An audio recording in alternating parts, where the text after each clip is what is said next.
നമ്മുടെ മിക്സി കുട്ടപ്പന്മാർക്ക് കുറച്ചൊക്കെ യൂസ് ചെയ്ത് കഴിഞ്ഞാൽ പിന്നെ കുറച്ച് മടിയാണല്ലേ നന്നായി അങ്ങോട്ട് അരഞ്ഞു കിട്ടാൻ വേണ്ടിയിട്ട്. അപ്പോൾ അതിനൊരു സൂപ്പർ ടിപ്പുമായിട്ടാണ് ഇന്നത്തെ ഈ ഒരു കുഞ്ഞു വീഡിയോയിൽ വന്നിട്ടുള്ളത് കേട്ടോ. അപ്പോൾ ഇതുപോലത്തെ നല്ല യൂസ്ഫുൾ ടിപ്സ് ഇടയ്ക്കിടയ്ക്ക് കാണാൻ വേണ്ടിയിട്ട് നമ്മൾ ചാനൽ ഇതുവരെ സബ്സ്ക്രൈബ് ചെയ്തിട്ടില്ലെങ്കിൽ ഒന്ന് സബ്സ്ക്രൈബ് ചെയ്തോ, ബെൽ ബട്ടണും കൂടി ഒന്ന് ക്ലിക്ക് ആക്കിക്കാം കേട്ടോ. അപ്പോൾ ഇതിന് വേണ്ടിയിട്ട് നമുക്ക് വേണ്ടത് നമ്മുടെ ഓംലെറ്റ് അടിച്ചിട്ട് നമ്മൾ കളയുന്ന ബാക്കി എഗ്ഗിൻ്റെ ആ ഒരു തോടുണ്ടല്ലോ, അത് കുറച്ചെണ്ണം മാറ്റി വെക്കുക. അത് നന്നായിട്ടൊന്ന് ഒരു 1 ഡേ ഫുള്ളായിട്ട് വെയിൽ കൊള്ളിക്കുക കേട്ടോ.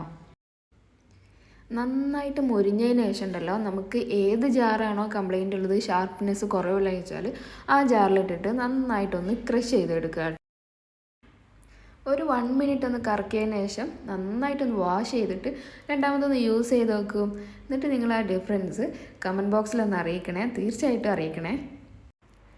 എന്നിട്ട് നമ്മൾ ഈ ഒരു സൂപ്പർ ടിപ്പ് നിങ്ങളുടെ ഫ്രണ്ട്സിലേക്കൊക്കെ മാക്സിമം ഷെയർ ചെയ്യുക കേട്ടോ. അപ്പോൾ നെക്സ്റ്റ് നല്ലൊരു അടിപൊളി യൂസ്ഫുൾ വീഡിയോ ആയിട്ട് വരുന്നത് വരെ ബൈ ബൈ, സ്റ്റേ ട്യൂൺ.